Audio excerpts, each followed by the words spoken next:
பகுதி 8 இராணுவ குழந்தைகள். அது 1975ஆம் ஆண்டின் பிற்பகுதி இலையுதிர் காலம். இன்னும் ஓரிரு வாரங்களில் மத்திய தரைக்கடல் தீவான சைப்ரஸில் ஐக்கிய இராச்சியத்தின் ஆயுதப் படைகளுடன் எனது முதல் பணிச்சுற்றுப்பயணத்தில் ஓராண்டு நிறைவடையும். இந்த பணி நிறைவடைய இன்னும் 18 மாதங்கள் முதல் 2 ஆண்டுகள் வரை மீதமிருந்தன. தீவின் வடக்கு பகுதியை துருக்கி ஆக்கிரமித்து 4 மாதங்களுக்குப் பிறகு நான் அங்கு வந்திருந்தேன். அந்த ஆக்கிரமிப்பு அரசியல் அமைதியின்மைக்கும் பல பிரிட்டிஷ் இராணுவ குடும்பங்கள் ஐக்கிய இராச்சியத்திற்கு திரும்ப வெளியேற்றப்படுவதற்கும் வழிவகுத்தது. அவர்களுக்கு பதிலாக நூற்றுக்கணக்கான திருமணமாகாத பெரும்பாலும் ஆண்களான இராணுவ வீரர்கள் அங்கு நியமிக்கப்பட்டனர். இருப்பினும் 1 வருடம் கழித்து மீண்டும் துணையுடன் கூடிய சேவையை தொடங்குவது பாதுகாப்பானது என்று கருதப்படும் அளவிற்கு நிலைமை சீரடைந்தது. இதன் பொருள் குடும்பங்கள் திருமணமானவர்களுக்கான இல்லங்களுக்கு திரும்பி வரத் தொடங்கின. மனைவிகளையும் சேவை வாரிசுகளையும் மீண்டும் SBAக்கு அழைத்து வந்தனர். ஆனாலும் உள்ளூர் நகரங்களில் வேலைக்கு அமர்த்தும் பணிக்கு இன்னும் திரும்பவில்லை.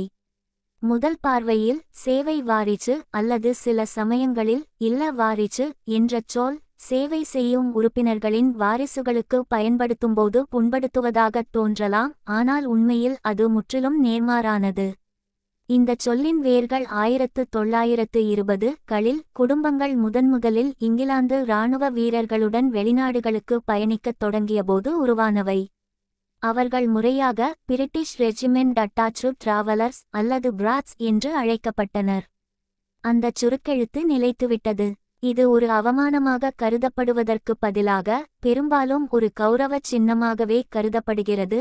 ஏனெனில் இது பொதுவாக அணிபவர் நல்ல ஒழுக்கமுள்ளவர், நன்கு படித்தவர் மற்றும் உலக ஞானம் உள்ளவர் என்பதை குறிக்கிறது. மேலும் அவர் பல நாடுகளில் வெவ்வேறு கலாச்சாரங்களுக்கு மத்தியில் வாழ்ந்த அனுபவம் பெற்றவர். இது கொஞ்சமும் அடாவடியானதல்ல. என் காலத்தில் முக்கியமாக மூத்த அதிகாரிகளின் பிள்ளைகளான சில உண்மையான அடங்கா பிள்ளைகளை நான் சந்தித்தது உண்மைதான். அவர்கள் தங்கள் பெற்றோரின் பதவியையும் தாங்கள் சுமப்பதாக நினைத்து கொண்டார்கள். அந்த எண்ணத்திற்கு எதிராக அவர்களுக்கு விரைவில் ஆலோசனை வழங்கப்பட்டது. பாதுகாப்பு அமைச்சகம் முக்கிய வெளிநாட்டு தளங்களில் பள்ளி வசதிகளை வழங்குகிறது. ஆனால் அது O-level GCSE வயது வரை மட்டுமே.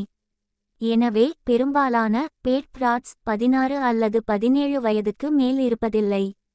இருப்பினும் பணியில் இருக்கும் இராணுவ வீரர்களின் மகள்கள் 19 வயது வரை சார்ந்திருப்பவர்களாக கருதப்படுவதால் எப்போதாவது தங்கள் பெற்றோருடன் வசிக்கும் வயதான பெண்கள் தங்கள் குடும்பத்தினருடன் செல்கிறார்கள்.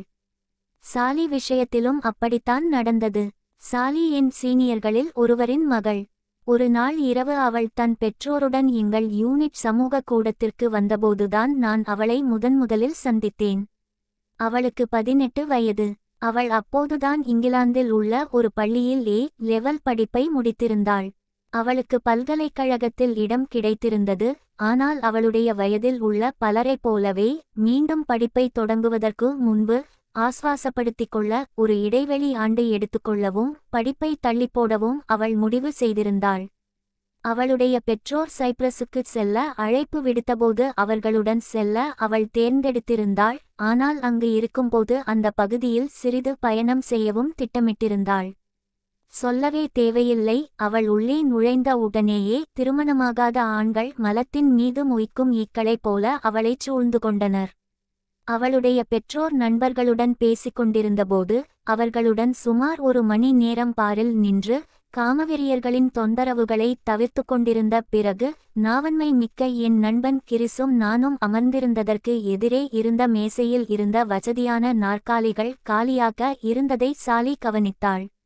அவள் இதை அவளுடைய பெற்றோரிடம் சுட்டிக்காட்டினாள். அவர்களும் தலையசைத்தனர்.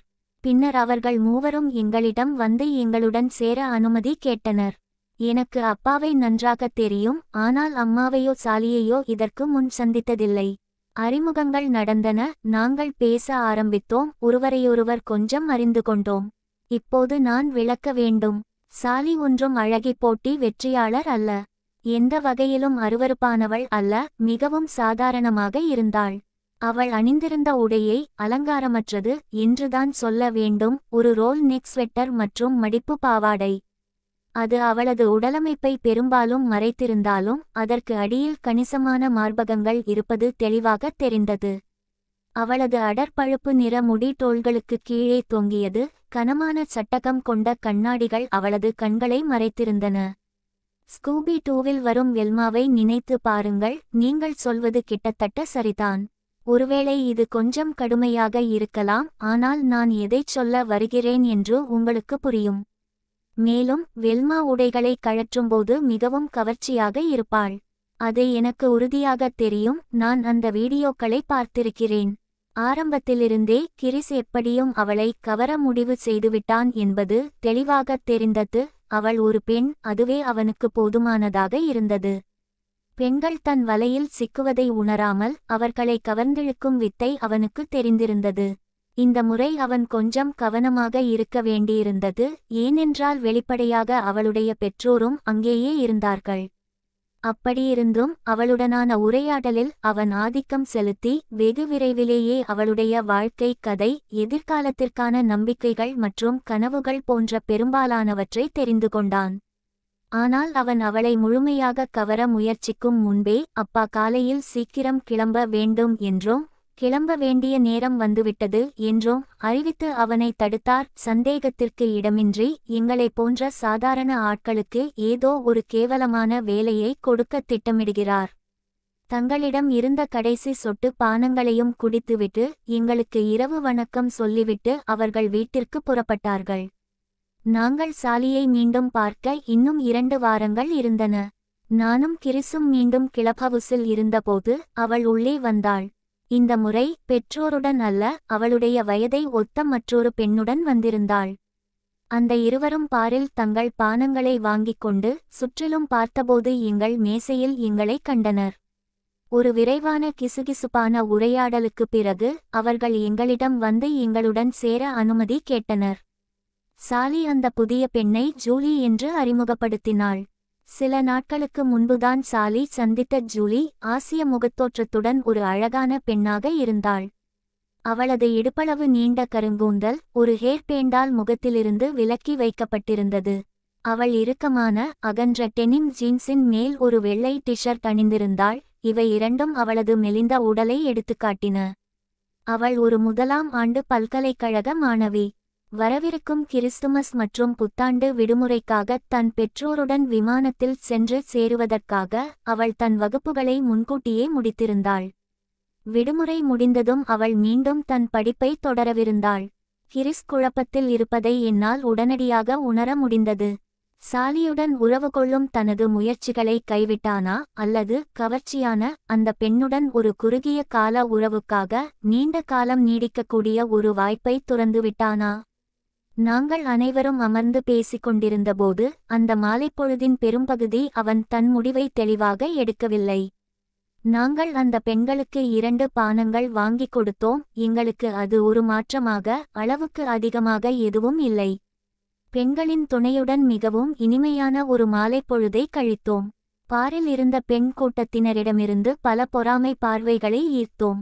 பெற்றோரின் அரவணைப்பு இல்லாததால் நாங்கள் கடைசியாகச் சந்தித்ததை விட சாலி மிகவும் வெளிப்படையாகவும் கொஞ்சம் தன்மையுடனும் இருந்தாள்.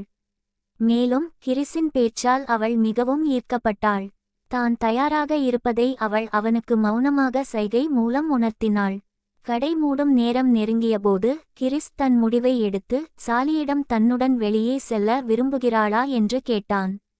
ஜூலியின் முன்னால் அப்படி வெளிப்படையாகச் செய்தது சற்று உணர்ச்சியற்ற செயல்தான். ஆனால் அது அவர்களுடன் ஒரு இரட்டை சந்திப்பிற்கு என்னுடன் வர விரும்புகிறாளா என்று ஜூலியிடம் கேட்க எனக்கு ஒரு வாய்ப்பை கொடுத்தது.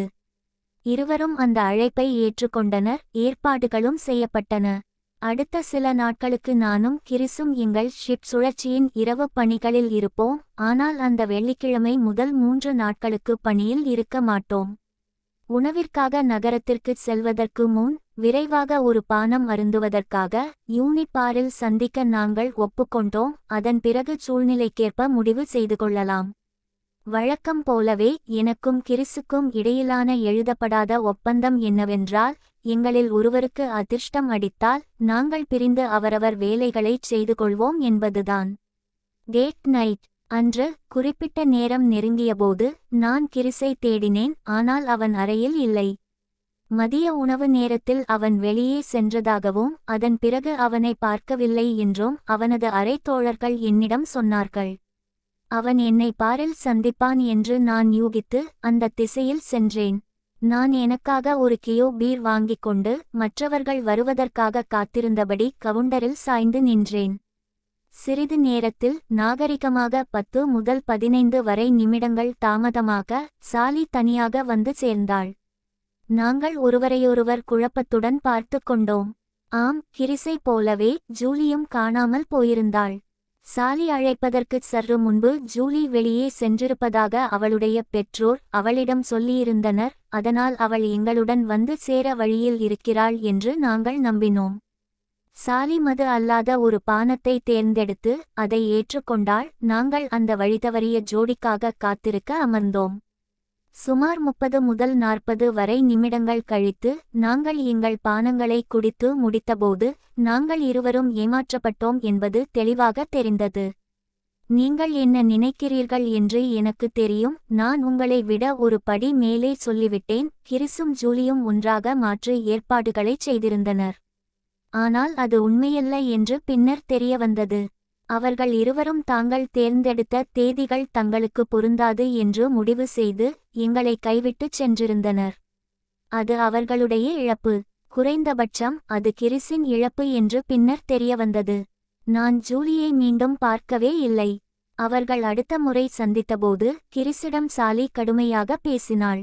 அவன் எதையெல்லாம் இழந்தான் என்பதையும் அவனுக்கு பதிலாக நான் பெற்ற நன்மைகளையும் அவள் அவனுக்குச் சந்தேகத்திற்கு இடமின்றி உணர்த்தினாள். சரி, இப்போது நாங்கள் என்ன செய்தோம்? சரி, அந்த முடிவை சாலி எனக்காக எடுத்துவிட்டாள். சரி என்றாள் அவள். நான் ஊர் சுற்ற ஒரு இரவு நேரத்தை எதிர்பார்த்திருந்தேன். இப்போதும் அதைச் செய்யத்தான் விரும்புகிறேன். டைட்டஸ், நீ என்னுடன் மாட்டிக்கொண்டாய் போலிருக்கிறது. அது நான் செய்த தவறா? இல்லையா? சாலி முன்னதாக வந்தபோது அவள் முன்பை விட மிகவும் கவர்ச்சியாக தெரிந்ததை நான் கவனித்திருந்தேன். அவளது தலைமுடி பளபளப்பாக சீவப்பட்டு காதுகளுக்கு பின்னால் ப்ரீட் செய்யப்பட்டிருந்தது. அவளது முகத்தை வெளிப்படுத்தியது. கண்ணாடிகள், அது காண்டாக்ட் லென்ஸ்கள் என்று பின்னர் தெரியவந்தது, காணாமல் போயிருந்தன. அது அவளது முகத்தோற்றத்தை முற்றிலும் மாற்றியிருந்தது. அவள் மென்மையான பின்னல் கொண்ட தொடை வரை நீண்ட ஆடையை அணிந்திருந்தாள். அது அவளது உடலமைப்பை எடுப்பாக காட்டியது. மேலும் அந்த ஆடையின் மிகவும் தாழ்வான கழுத்து பகுதி நான் எதிர்பார்த்தது போலவே அவளது பெரிய மார்பகங்களுக்கு இடையில் இருந்த ஆழமான பிளவை காட்டியது. மொத்தத்தில் என் கருத்துப்படி ஒருமுறை முயற்சி செய்து பார்க்க தகுந்ததுதான். நாங்கள் சீன உணவகத்தில் சாப்பிட வேண்டும் என்பதுதான் திட்டம். எனக்கு தெரிந்தவரை அந்த நேரத்தில் லிமாசோலில் அதுதான் ஒரே உணவகம். எனவே நாங்கள் அதையே தொடர முடிவு செய்தோம். நாங்கள் ஒரு டாக்ஸியில் நகரத்திற்குச் சென்றோம். நாங்கள் முன்பதிவு செய்த நேரத்திற்கு தாமதமாக உணவகத்திற்கு வந்து சேர்ந்தோம். மேலும் 2 பேருக்கு போதுமான உணவும் இல்லை. ஆனாலும் அது ஒரு பிரச்சனையாக இருக்கவில்லை, ஏனெனில் அவர்கள் உடனடியாக எங்களுக்கு 2 பேர் அமரும் மேசையை ஏற்பாடு செய்தனர். அதே நேரத்தில் காத்திருந்த மற்றொரு குழுவினர் எங்கள் பெரிய மேசையை எடுத்துக்கொண்டனர். நாங்கள் எங்கள் உணவையும் ஒரு பாட்டில் ஒயினையும் ஆர்டர் செய்து உரையாடலை தொடங்க முயன்றோம். நான் முன்பே கூறியது போல் பிறருடன் இயல்பாக பழகுவதில் நான் அவ்வளவு திறமையானவன் அல்ல. அதனால் ஆரம்பத்தில் அது சற்று சிரமமாக இருந்தது. ஆனால் ஒயின் எங்களை சற்று இலகுவாக்கத் தொடங்கியதும் அவளுடன் பேசுவது எளிதாகியது. அவளுக்கு ஒரு மருத்துவராக வேண்டும் என்ற லட்சியம் இருந்தது. ஆனால் அவளுடைய தேர்வு முடிவுகள் நேரடியாக மருத்துவப் பள்ளியில் சேரும் அளவுக்கு சிறப்பாக இல்லை. ஆனால் தகுந்த இளங்கலை பட்டம் பெற்றிருந்தால் அவள் சமாளித்துவிடுவாள். எனவே தனது ஓராண்டு இடைவெளிக்குப் பிறகு அவள் உயிரியலில் இளங்கலை பட்டப்படிப்பை தொடங்கவிருந்தாள். குறிப்பாக மனித உயிரியல், அதாவது ஆண்கள் மற்றும் பெண்களை பற்றிய ஆய்வு என்று அவள் வலியுறுத்தினாள். இது திருமணமாகாத ஆண்களுக்கும் பெண்களுக்கும் இடையிலான மிகப்பெரிய ஏற்றத்தாழ்வை அவள் கவனிக்க வழிவகுத்தது. அந்த பெண்கள் அதிர்ஷ்டசாலிகள் என்றும் அவர்கள் விரும்பியதை தேர்ந்தெடுக்க முடியும் என்றும், ஆனால் உங்களுக்கு அதிர்ஷ்டம் கிடைப்பது கடினமாகத்தான் இருக்கும் என்றும் அவள் கூறினாள். பின்னர் முற்றிலும் எதிர்பாராத விதமாக, உனக்கு அதிர்ஷ்டம் கிடைக்குமா டைட்டஸ் என்று கேட்டாள். நான் சாப்பிட்டுக் கொண்டிருந்த சௌமியன் தொண்டையில் சிக்கித் திணறினேன். அதற்கு எப்படி பதிலளிப்பது என்று தெரியாமல் எதுவும் பேசாமல் இருந்தேன். அவளும் ஓரிரு நிமிடங்கள் அமைதியாக இருந்துவிட்டு சரி என்று என்னை வற்புறுத்தினாள். அவள் சொல்வது சரிதான், நமக்கு எதிராக சூழ்நிலைகள் இவ்வளவு கடுமையாக இருக்கும்போது எந்தவிதமான உறவையும் ஏற்படுத்திக் கொள்வது மிகவும் கடினம் என்று நான் முணுமுணுத்தேன். குறிப்பாக என்னைப் போல முன்வருவதற்கு சற்றும் தயக்கமாக இருக்கும்போது. பாலியல் தொழிலாளர்களுடனான எனது சமீபத்திய சந்திப்புகளைப் பற்றி நான் நிச்சயமாக அவளிடம் சொல்லப்போவதில்லை. சாலி என்னை பார்த்து ஏளனமாகச் சிரித்து தலையசைத்துவிட்டு சிறிது நேரம் வேறு எதுவும் பேசாமல் தன் உணவை தொடர்ந்தாள். இப்போது என்ன நடந்தது? நான் உடலுறவு கொள்கிறேனா என்று அவள் கேட்டாளா? அல்லது அவள்தான் என்னுடன் உறவு கொள்ளக்கூடும் என்று மறைமுகமாக குறிப்பிட்டாளா? நான் குழப்பத்தில் இருந்தேன். எனக்கு காம உணர்வு ஏற்பட்டது. என் நெஞ்சில் இதயம் துடிப்பதை என்னால் உணர முடிந்தது. சாலியுடன் உடலுறவு கொள்வதை பற்றிய எண்ணத்திலேயே எந்த விதமான உடலுறவாக இருந்தாலும் சரி என் ஆண்குறி தடிக்கத் தொடங்குவதை என்னால் உணர முடிந்தது. மீதமுள்ள உணவு இனிப்பு மற்றும் காபியை நான் தடுமாற்றத்துடன் சாப்பிட்டேன். மற்றொரு ஜோடியை அமர வைப்பதற்காக அந்த மேசையை நாங்கள் காலி செய்ய வேண்டும் என்று பணியாளர் எங்களை சுற்றி வந்து விரும்புவதை என்னால் பார்க்க முடிந்தது. நான் அதற்கு இணங்கி கட்டணத்தை செலுத்திவிட்டு நாங்கள் உணவகத்தை விட்டு வெளியேறினோம். இரவு இன்னும் இளமையாக இருந்தது. வானிலை இன்னும் வெப்பமாகவும் வறண்டதாகவும் இருந்தது. எனவே என் ஆலோசனையின் பேரில் பெரும்பாலான இரவு விடுதிகள் மற்றும் டிஸ்கோதேக்குகள் அமைந்துள்ள பகுதியை நோக்கி புறவழிச் சாலையில் நாங்கள் உலாவத் தொடங்கினோம். அது சுமார் 20 நிமிட நடைப்பயணமாக இருந்தது. உள்ளுணர்வின்படி நான் சாலிக்கு என் கையை நீட்டினேன். அதை அவள் தன் கைகளில் எடுத்துக்கொண்டு நாங்கள் நடந்து கொண்டிருந்தபோது என் வலது பக்கத்தில் நெருக்கமாகச் சாய்ந்தாள். முதல் தொடர்பு ஏற்பட்டது.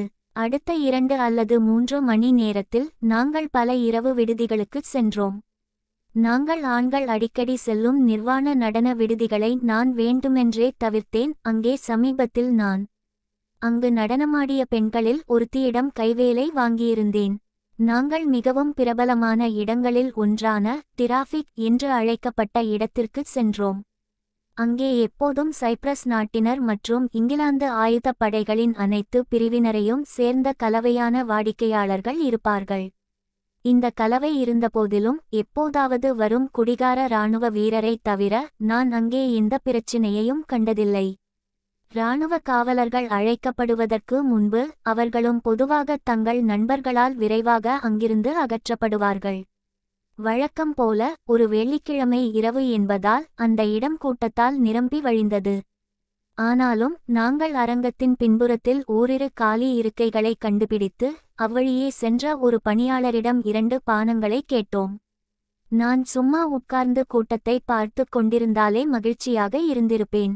என் கதையின் முந்தைய பகுதிகளை நீங்கள் படித்திருந்தால் எனக்கு நடனமாடுவதில், குறிப்பாக அந்த 1970 களின் டிஸ்கோ குப்பைகளுக்கு நடனமாடுவதில் ஒரு கடுமையான வெறுப்பு உண்டு என்பது உங்களுக்கு தெரிந்திருக்கும். சாலிக்கு வழக்கம் போல வேறு யோசனைகள் இருந்தன.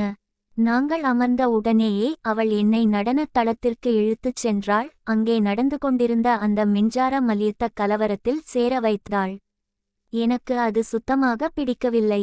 எனக்கு சிறிதும் தாள உணர்வு இல்லை. மேலும் இசைக்கு ஏற்ப நடனமாட முயன்றதால் நான் ஒரு முழு ஊனமுற்றவன் போல் தெரிந்தேன் என்பதும் எனக்கு தெரியும். ஆனால் உண்மையில் நான் என்ன செய்கிறேன் என்பதை பற்றி யாரும் கவலைப்படவில்லை. அவர்கள் அனைவரும் என்னைப் போலவே ஒன்று நடனமாடுவதை ரசித்துக் கொண்டிருந்தார்கள், அல்லது தங்கள் துணையின் நெளிவுகளையும் குலுங்கும் மார்பகங்களையும் வெறித்து பார்த்து கொண்டிருந்தார்கள். எனது பயிற்சி முகாமில் சாண்டியுடனான எனது முதல் சந்திப்பின்போது நடந்த இதே போன்ற ஒரு நிகழ்வை எனக்கு மிகவும் நினைவூட்டும் வகையில் டி.ஜே.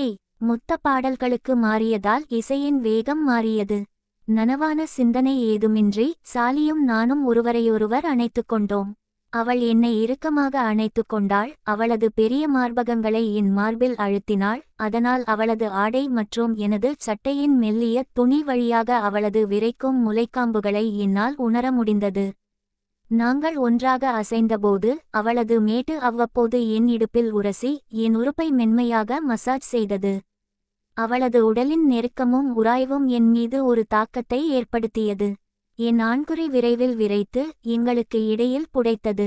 அது எழுவதை சாலி உணர்ந்து என் கீழ்ப்பகுதியை இன்னும் இறுக்கமாக தன் மீது இழுத்து காமத்துடன் என்னை பார்த்து புன்னகைத்தவாறே வேண்டுமென்றே என்னை தூண்டும் விதமாக தன் இடுப்பை என் மீது தேய்த்தாள். நீண்ட வறண்ட காலத்திற்கு பிறகு அது அற்புதமாக இருந்தது. அவள் அப்படியே தொடர அனுமதித்து என்னை உச்சக்கட்டத்திற்கு கொண்டு சென்றிருக்கலாம். ஆனால் என் விந்து எழுவதை உணர்ந்ததும் நான் அந்த தொடர்பை துண்டித்தேன். அவள் என் அருகில் வந்த முதல் முறையிலேயே என் கால்சட்டையில் விந்து வெளியேறுவது நல்ல தோற்றமாக இருந்திருக்காது. நான் பின்வாங்கியபோது அவள் குழப்பத்துடன் என்னை பார்த்தாள். நான் சாதாரணமாக, இப்போதைக்கு இது மிகவும் அதிகம் என்றேன். அவள் புரிந்துகொண்டு அர்த்தம் நிறைந்த புன்னகையை உதிர்த்தாள். அவள் என்னை மீண்டும் தன் பக்கம் இழுத்தாள். ஆனால் பெரும்பாலும் என் விரைப்பிலிருந்து விலகியே இருந்தாள். நான் இயல்பு நிலைக்கு திரும்ப நேரம் கொடுத்தாள். நாங்கள் அதிகாலை 1 மணி வரை தொடர்ந்தோம். அவ்வப்போது நடன தளத்திற்கு திரும்பினோம். அங்கு அவள் என் கிளர்ச்சியை மீண்டும் தூண்டி அவளது தொடுதலுக்கு என்னை மேலும் பழக்கப்படுத்தி என் சுயக்கட்டுப்பாட்டை மீண்டும் இயல்பான நிலைக்கு உயர்த்தினாள். நாங்கள் கடைசியாக நடனமாடிக் கொண்டிருந்தபோது அவள் தன் முகத்தை என் பக்கம் உயர்த்தியதும் நான் முத்தமிடுவதற்காக குனிந்தேன். அவளும் அதை விருப்பத்துடன் ஏற்றுக்கொண்டாள். என் நாக்கு உள்ளே நுழைந்து அவளுடைய நாவுடன் சிறிது நேரம் விளையாடுவதற்காக தன் உதடுகளை சற்றே பிரித்தாள். நிச்சயமாக இது சரியான திசையில் எடுக்கப்பட்ட ஒரு நேர்மறையான நடவடிக்கை. நாங்கள் கிளப்பை விட்டு வெளியேறியதும் அதிர்ஷ்டவசமாக உடனடியாக ஒரு டாக்ஸியை பிடித்தோம். சாலி சாலையோரத்தில் இருந்த தன் முகவரியை, உண்மையில் அது அவளுடைய பெற்றோரின் வீடு, ஓட்டுநரிடம் கொடுத்தாள். அவர் கட்டணத்தை கூறினார். நாங்கள் அதை ஏற்றுக்கொண்டோம். பிறகு நாங்கள் புறப்பட்டோம். நாங்கள் நடைபாதையிலிருந்து விலகிய உடனேயே சாலி மீண்டும் முத்தமிட நெருங்கி வந்தாள். இந்த முறை அது இன்னும் தீவிரமாக இருந்தது. நாங்கள் ஒருவரையொருவர் அணைத்து கொண்டபோது எங்கள் கைகள் மற்றவரின் உடல் முழுவதும் உலாவத் தொடங்கின. சிறிது நேரத்திலேயே அவள் என் விரைத்த ஆணுறுப்பை உணர்ந்து என் இடுப்பு பகுதியில் மென்மையாக தடவுவதை உணர்ந்தேன். அவள் என் கால்சட்டைக்கு மேலேயே சிறிது நேரம் தடவிய பிறகு, சரியாக இருக்கிறதா என்று கேட்டாள். நான் கட்டுப்பாட்டில் இருக்கிறேனா என்றுதான் அவள் கேட்கிறாள் என நான் யூகித்தேன். ஆனால் நான் நினைத்தது தவறாக இருக்கலாம். வேறு எதுவும் சொல்லாமல் அவள் என் கால்சட்டையின் கொக்கிகளை அவிழ்த்து என் விரைத்த ஆணுறுப்பை அதன் பிடியிலிருந்து வெளியே இழுத்து மெதுவாக என்னை உந்தத் தொடங்கியதை உணர்ந்தேன்.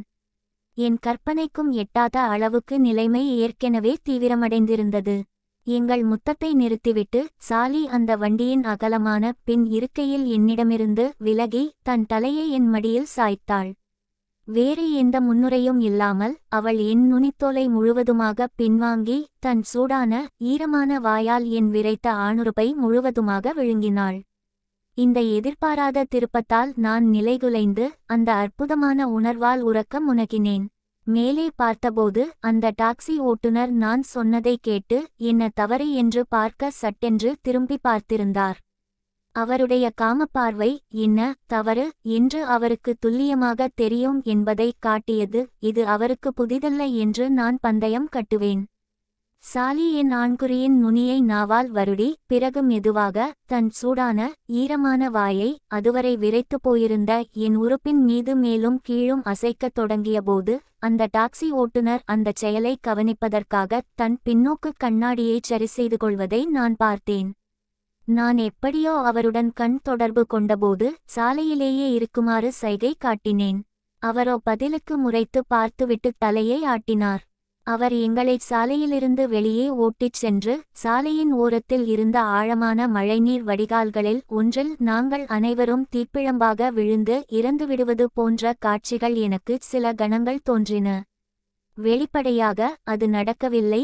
ஆனால் என்னவொரு மரணம் என் தற்போதைய நிலையில் விஷயங்கள் தாங்க முடியாத அளவுக்கு ஆகும்போது இது சிந்திக்க வேண்டிய ஒரு விஷயம். போடா, அவர் எங்களை காம பார்வையுடன் பார்க்க விரும்பினால் அப்படியே ஆகட்டும். அவனுக்காக நான் ஊம்புவதை விட்டுக்கொடுக்கப் போவதில்லை. நான் என் கண்களை மூடிக்கொண்டு அவனை புறக்கணிக்க முயன்று இயல்பாக நடக்க விட்டேன்.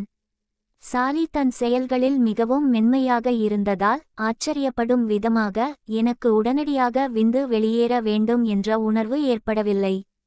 இன்னும் என் விந்துவை வெளியேற்றாததற்காக எனக்குள் நானே மிகவும் மகிழ்ச்சியடைந்தேன்.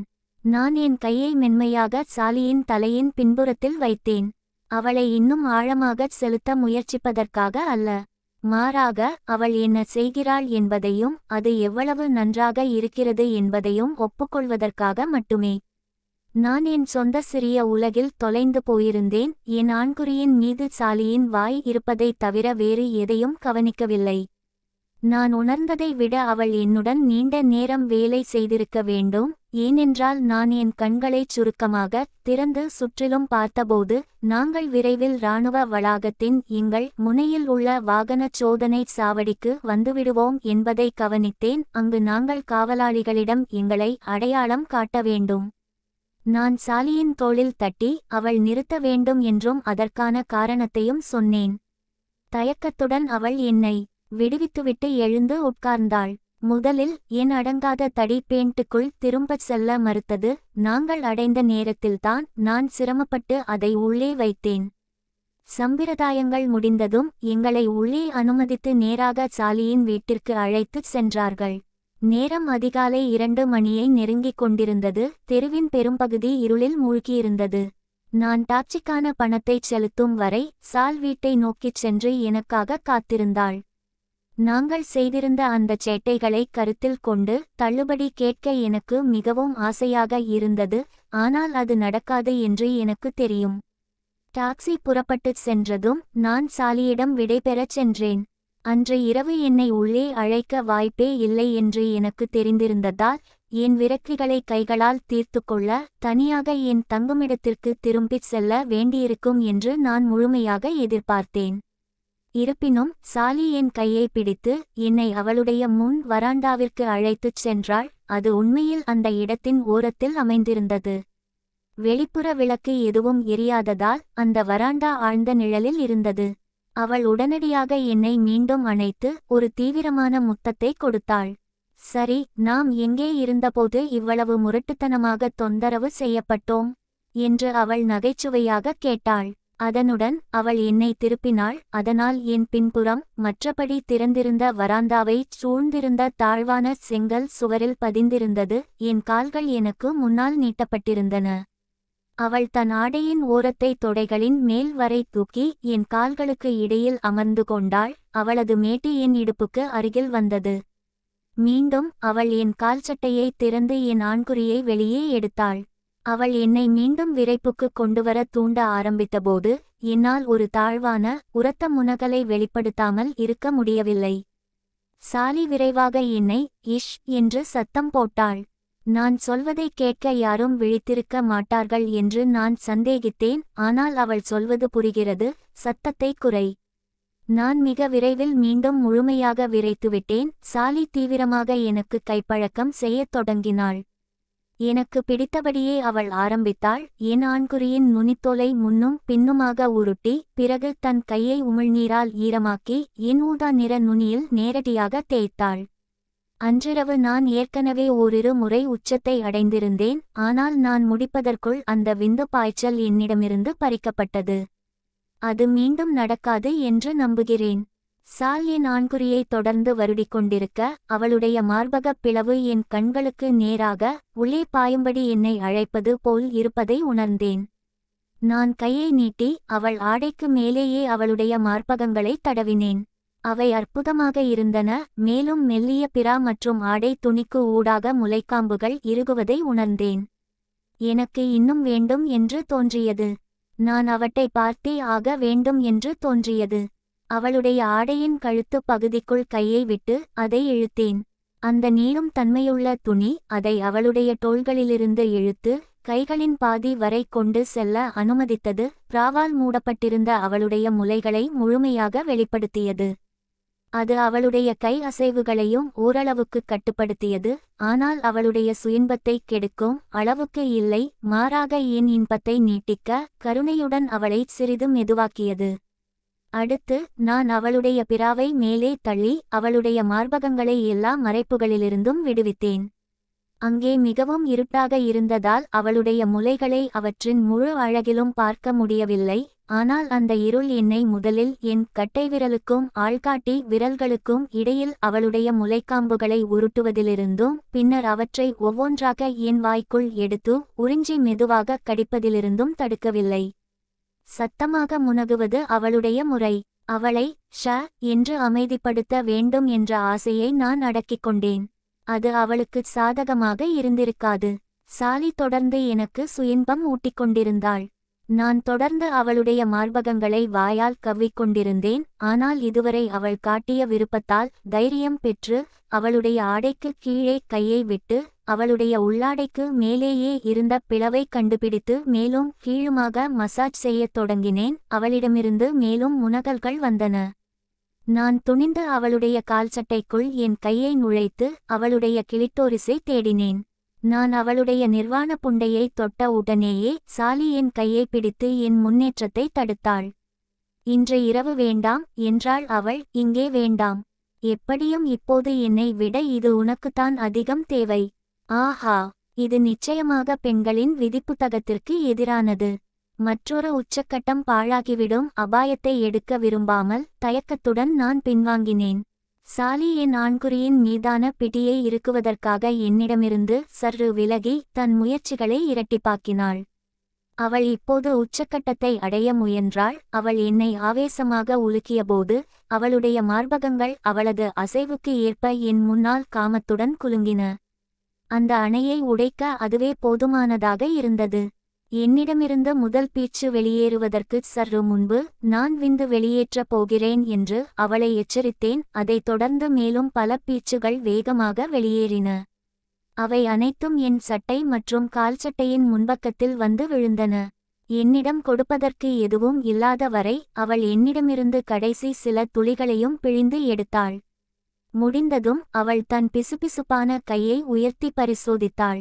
அதை எப்படிச் சுத்தம் செய்வது என்று அவள் யோசித்துக் கொண்டிருக்கிறாள் என்பதை என்னால் உணர முடிந்தது. அதனால் அதை என் சட்டையில் துடைக்கச் சொன்னேன். இன்னும் கொஞ்சம் துடைத்தால் பெரிய வித்தியாசம் ஒன்றும் ஆகாது. ஒரு சிறிய இடைவேளைக்குப் பிறகு நாங்கள் இருவரும் எங்கள் ஆடைகளை களைந்தோம். அந்த இரவிற்காவது விஷயங்கள் அதன் போக்கில் முடிந்துவிட்டன என்பதை இருவரும் ஏற்றுக்கொண்டோம். எனவே அந்த முறை உண்மையாகவே குட்நைட் சொல்லத் தயாரானோம். இது மீண்டும் நடக்கலாம் என்பதற்கான ஓரிரு குறிப்புகள் இருந்தன. ஆனால் அதை உறுதிப்படுத்திக் கொள்ள சாலிடம் என்னை மீண்டும் பார்க்க விரும்புகிறாயா என்று கேட்டேன். போலியான கோபத்துடன் அவள் பதிலளித்தாள். இன்று இரவு நான் உனக்காகச் செய்த பிறகு நீ சொல்வது சரிதான். நான் உன்னை மீண்டும் பார்க்க விரும்புகிறேன், என் முறைக்காக. அது கேலியாகச் சொல்லப்பட்டது. ஆனால் அது ஒரு சரியான கருத்தாக இருந்தது. மேலும் இது ஒருமுறை நடந்த கைவேலை அல்ல என்பதையும் எதிர்காலத்தில் இன்னும் பலவற்றை எதிர்பார்க்கலாம் என்பதையும் அது உறுதிப்படுத்தியது. ஒவ்வொரு ஞாயிற்றுக்கிழமையும் படைப்பிரிவின் சமூக கூடத்தில் வழக்கமாக ஒரு திரைப்பட இரவு இருக்கும். எனவே அதற்காக அங்கே சந்திக்க நாங்கள் ஏற்பாடு செய்தோம். நான் கடைசியாக அவளை அணைத்து முத்தமிடச் சென்றேன். ஆனால் அவள் தன் கையால் என்னை தடுத்தாள். என் சட்டையின் முன்பக்கம் அவளது ஆடையின் முன்பக்கத்தில் ஒட்டிக்கொள்ளக்கூடாது என்பதற்காக அதை எனக்கு நினைவூட்டினாள். அதனால் உதடுகளில் ஒரு விரைவான முத்தம் போதுமானதாக இருந்தது. நாங்கள் இறுதியாக பிரிந்தோம். நான் என் குடியிருப்புக்குத் திரும்பவும் அதிர்ஷ்டவசமாக குறுகிய நடைப்பயணத்தை தொடங்கினேன். வழியில் ஒரு இராணுவ காவல் ரோந்து படையைச் சந்திக்கக் கூடாது என்று அமைதியாக பிரார்த்தனை செய்தேன். ஓரளவு பொது இடத்தில் சுயின்பம் செய்வதையும் உடலை தொடுவதையும் தவிர்த்து பார்த்தால் நான் உண்மையில் எந்த தவறும் செய்யவில்லை. ஆனால் என் அழுக்கடைந்த ஆடைகளைப் பற்றி விளக்கவோ சம்மதம் இல்லாமல் எதுவும் நடக்கவில்லை என்பதை உறுதிப்படுத்த நான் யாருடன் இருந்தேன் என்பதை வெளிப்படுத்தவோ நான் விரும்பவில்லை. எந்த சம்பவமும் இன்றி நான் குடியிருப்புக்கு திரும்பிவிட்டேன். என் மனதின் ஒரு பகுதி கிரிஸை நேருக்கு நேர் சந்தித்து சாலியை கைவிட்டதற்காக அவன் எவ்வளவு கேவலமானவன் என்று அவனிடம் சொல்ல விரும்பியது. ஆனால் உண்மையில் அவன் தவறவிட்ட அந்த இரவை பற்றி ஒவ்வொரு நொடியும் அவனிடம் விவரிக்கவே நான் விரும்பினேன் என்பது எனக்கு தெரியும். ஆனால் நான் அந்த பக்கம் போகவில்லை. நான் நடித்துவிட்டு போட்டுக் கொடுக்க இப்போவதில்லை. அதன் மூலம் சாலியையும் அவள் குடும்பத்தையும் சங்கடப்படுத்த விரும்பவில்லை. டாக்சியிலும் வீட்டு வாசலிலும் என்ன நடந்ததோ அது அங்கேயே இருக்கட்டும். ஞாயிற்றுக்கிழமை இரவு எனக்கு மிகவும் மெதுவாக நகர்ந்தது. சாலி மதுக்கடைக்குள் நுழைந்தபோது நான் அகலமாக புன்னகைத்தேன். ஆனால் அவளுடன் அவளுடைய அம்மாவையும் அப்பாவையும் என் முதலாளிகளில் ஒருவரையும் பார்த்தபோது என் புன்னகை ஒரு கோணலான முகபாவமாக மாறியது. எனக்கு தெரியும், ஆனால் அதைப் பற்றி என்னால் எதுவும் செய்ய முடியவில்லை என்பது போல சாலியும் அதே கோணலான முகபாவத்தை காட்டினாள். நான் அவளிடம் ஹாய் சொல்லச் சென்றேன். அவள் என் உதடுகளில் ஒரு விரைவான முத்தத்தை பெற்றாள். அப்பா அனைவருக்கும் பானங்கள் வாங்கிக் கொடுத்தார். அதில் எனக்கும் ஆச்சரியம் அளிக்கும் வகையில் நானும் இருந்தேன். அவருடைய மூத்த மகளுக்கு நான் ஒரு பொருத்தமான துணையாக ஏற்றுக்கொள்ளப்பட்டதாகத் தோன்றியது. சாலிக்கு 2 இளைய 10 வயது சகோதரிகள் இருந்தனர். நாங்கள் திரைப்பட இரவிற்காக இருக்கைகளை பிடிக்கச் சென்றோம். நான் சாலியின் ஒரு பக்கத்திலும் அவளுடைய பெற்றோர் மறு பக்கத்திலும் அமர்ந்தோம். நாங்கள் அந்த படத்தை ரசித்தோம். அது எக் லாக்கோர் காரஞ்சு என்ற திரைப்படம். அதை நான் இதற்கு முன் பார்த்ததில்லை, ஆனால் அப்போதிருந்து எனக்கு அது எப்போதும் பிடிக்கும். எங்கள் கிளப்பில் திரைப்படம் திரையிடுவது எப்போதுமே சற்று சிக்கலாக இருக்கும். ஒரே ஒரு 16 மில்லிமீட்டர் ப்ரொஜெக்டரில் அது திரையிடப்பட்டதால் பலமுறை ரீல்களை மாற்ற வேண்டியிருந்தது. மேலும் அடிக்கடி பழுதுகளும் ஏற்படும். ஒரு கட்டாய இடைவேளையின் போது அம்மாவும் அப்பாவும் கழிப்பறைக்குச் சென்றனர். உடனே சாலி தன் பெற்றோர் அங்கே இருந்ததற்காக மிகவும் வருந்தினாள். எப்படியும் அவர்கள் தாங்களாகவே வரத் திட்டமிட்டிருந்ததால் அவர்களை கோபப்படுத்தாமல் தனியாக வருவது நடைமுறைக்கு சாத்தியமாக இருந்திருக்காது. நான் அவளிடம் பரவாயில்லை என்று சொன்னேன். ஆனால் அவள், நீங்கள் தனியாக இருக்க விரும்பினேன் என்று பதிலளித்தாள். பிறகு கிண்டலாக தன் கையை என் மர்ம உறுப்பின் மீது லேசாக ஓட்டி என் தளர்ந்த ஆண்குறியை யாருக்கும் தெரியாமல் சில முறை அழுத்தினாள். அதனால் என் கால்சட்டைக்குள் ஒரு கிளர்ச்சி எழுந்தது. பெற்றோர் திரும்பி வந்தனர். அதனால் என் கிளர்ச்சியை நான் மறைக்க வேண்டியிருந்தது. நாங்கள் மீண்டும் அமர்ந்ததும் சாலி என் கையை அணைத்தபடி படம் மீண்டும் தொடங்கியது. அலெக்ஸ் டிலார்ஜின் கொடூரமான வெறுப்பு சிகிச்சை காட்சிகள் விரிய அவள் தன் நகங்களை என் மீது மிகவும் கடினமாக பதித்தாள். அவள் குறிப்பிட்டது போல சாலியுடன் மீண்டும் தனியாக இருக்கும் எண்ணத்தில் என் கற்பனை குவிந்ததால் படத்தின் மீதான என் கவனம் சிதறியது. அது எவ்வளவு தூரம் சென்றிருக்கும் என்று நான் யோசித்தேன். எப்படியிருந்தாலும் பாலியல் ரீதியாக அந்த மாலை ஒரு தோல்விதான். ஆனால் குறைந்தபட்சம் அவள் குடும்பத்தினரிடம் நான் ஓரளவு ஏற்றுக்கொள்ளப்பட்டிருந்தேன். முதலில் நான் உணர்ந்ததை விட அதிகமாகவே அது இருந்தது. சாலியின் அம்மா என்னை ஒரு மூலையில் நிறுத்தி வெள்ளிக்கிழமை இரவு தன் மகளை காப்பாற்றியதற்காக எனக்கு நன்றி கூறினார். அவருக்கு மட்டும் தெரிந்திருந்தால், அல்லது ஒருவேளை தெரிந்திருக்கலாம். மேலும் அடுத்த முறை அந்த அயோக்கியன் கிறிஸை சந்திக்கும்போது அவனிடம் கடுமையாக பேசப்போவதாகவும் கூறினார். பின்னர் ஒரு நாள் மாலை அவர்களுடைய வீட்டிற்கு தேநீர் அருந்த என்னை அழைத்ததன் மூலம் அவள் என்னை ஆச்சரியத்தில் ஆழ்த்தினாள். என் தயக்கத்தை கண்டபோது அவள் என்ன கேட்கிறாள் என்பது அவளுக்கு தெரிந்துவிட்டது என்று அவள் மேலும் கூறினாள். நான் அடுத்த நாள் பணிக்கு திரும்ப வேண்டியிருந்தது. நாங்கள் 3 பகல் 3 இரவு 12 மணி நேர பணி செய்தோம். ஆனால் எனது அடுத்த ஓய்வு நாட்களில் ஒரு நாளை நாங்கள் ஏற்பாடு செய்திருந்தோம். அந்த ஷிப்ட் சுழற்சியின் போது நான் சாலியை அதிகம் பார்க்கவில்லை. எனது முதல் இரவு ஷிப்டுக்குச் செல்வதற்காக நான் காத்திருந்தபோது நாஃபி கஃபேயில் காபி அருந்துவதற்காக நாங்கள் சுருக்கமாகச் சந்தித்தோம், அவ்வளவுதான். ஆனால் ஷிப்ட் சுழற்சியின் நடுவில் வழக்கம் போல எனது பெரும்பாலான நேரம் வேலை செய்வதிலோ வேலைக்கு தயாராவதிலோ துவைத்தல், இஸ்திரி செய்தல் மற்றும் பாலிஷ் செய்தல் அல்லது இரவு பணிக்காக உறங்குவதிலோ கழிந்தது. அதனால் டீ டேட் நாள் வந்தபோது நான் அதை மிகவும் ஆவலுடன் எதிர்பார்த்தேன். அதே நேரத்தில் அதை நினைத்து பயந்தும் இருந்தேன். சிங்கத்தின் குகைக்குள் ஒரு பயணம். அப்படித்தான் அடுத்த ஞாயிற்றுக்கிழமை எந்தவொரு நல்ல காதலனையும் போல ஒரு பாட்டில் ஒயினையும் அம்மாவுக்காக பூக்களையும் எடுத்துக்கொண்டு நான் செஸ் சாலிக்குச் சென்றேன். கதவை திறப்பதற்காக நான் வராந்தாவில் நின்று கொண்டிருந்தபோது என் மனம் கடந்த வார இறுதிக்கு திரும்பிச் சென்றது. அந்த நினைவை என் மனதிலிருந்து உடனடியாக அகற்ற வேண்டியிருந்தது. ஏனெனில் மீண்டும் என் கால்சட்டை பகுதியில் ஒருவித கிளர்ச்சியை என்னால் உணர முடிந்தது. அம்மா கதவை திறந்தார். நான் பரிசுகளை கொடுத்தபோது ஆச்சரியப்பட்டார். பெற்றோரைச் சந்திப்பதற்கான அடிப்படை பாடம் அதுதானே, அவர்களை உங்களுக்கு ஏற்கனவே தெரிந்திருந்தாலும் கூட. அப்பா அமர்ந்திருந்த ஓய்வறைக்குள் அவள் என்னை அழைத்துச் சென்று சோஃபாவில் எனக்கு ஓர் இருக்கை கொடுத்தாள். அவர் என்னை மரியாதையாக வரவேற்றார். வேலையில் அவரை சார் என்று அழைத்து எனக்கு பழக்கமாக இருந்ததால் அப்படியே தொடர்ந்தேன். அவர் அதை தடுக்கவில்லை. நாங்கள் சிறிது நேரம் சாதாரணமாக பேசிக்கொண்டோம். ஆனால் அந்தச் சூழ்நிலையால் என்னைப் போலவே அவரும் சங்கடமாக உணர்ந்திருப்பார் என்று நான் உறுதியாக நம்புகிறேன். அதிர்ஷ்டவசமாக ஓரிரு நிமிடங்களில் சாலி எங்களுடன் சேர்வதற்காக கீழே வந்தாள். கடந்த வெள்ளிக்கிழமை இருந்ததைப் போலவே அவள் தலைமுடியை பின்னி பிணைத்து காண்டாக்ட் லென்ஸ்களுடன் பார்க்க மிகவும் அழகாக இருந்தாள். அவள் ஒரு சாதாரண வெள்ளை நிற பொத்தான் வைத்த ரவிக்கை மற்றும் டெனிம் பாவாடை அணிந்திருந்தாள். அவள் கால்களில் செருப்புகள் அணிந்திருந்தாள். அவள் என் கன்னத்தில் ஒரு முத்தம் கொடுத்துவிட்டு சோஃபாவில் என் அருகில் அமர்ந்தாள். சாலி எங்களுடன் சேர்ந்ததால் உரையாடல் எளிதானது மற்றும் பதற்றம் கணிசமாக குறைந்தது. ஆனால் கிரில்லை பற்றவைக்க சார் அப்பா வெளியே அழைக்கப்பட்டபோது நான் வருத்தப்பட்டேன் என்று சொல்ல முடியாது. அவர் சென்றவுடனேயே சாலி என்னை பிடித்து அழுத்தமாக முத்தமிட்டாள். என் சங்கடத்தை அவள் உணர்ந்து கொண்டு என்னை நிதானமாக இருக்கச் சொன்னாள். சொல்வது சுலபம், செய்வது கடினம். ஆனாலும் நான் என்னால் முடிந்தவரை முயற்சித்தேன். அவள் என்னை இறுக்கமாக அணைத்து கொண்டாள். நாங்கள் இருவரும் ஒருவருக்கொருவர் மென்மையாக வருடிக்கொண்டு, ஆனால் அதிக கிளர்ச்சி அடையும் அளவிற்கு அல்லாமல் தோழமையான அமைதியில் அமர்ந்திருந்தோம். ஒருவருக்கொருவர் துணையை வெறுமனே அனுபவித்துக் கொண்டிருந்தோம்.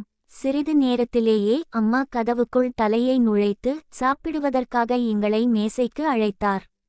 சமையலறைக்கு திரும்பி வரும் வழியில் சாலியின் உடன்பிறப்புகளை அழைப்பதற்காக மாடிப்படிகளில் இருந்தவர்களை கூப்பிட்டார்.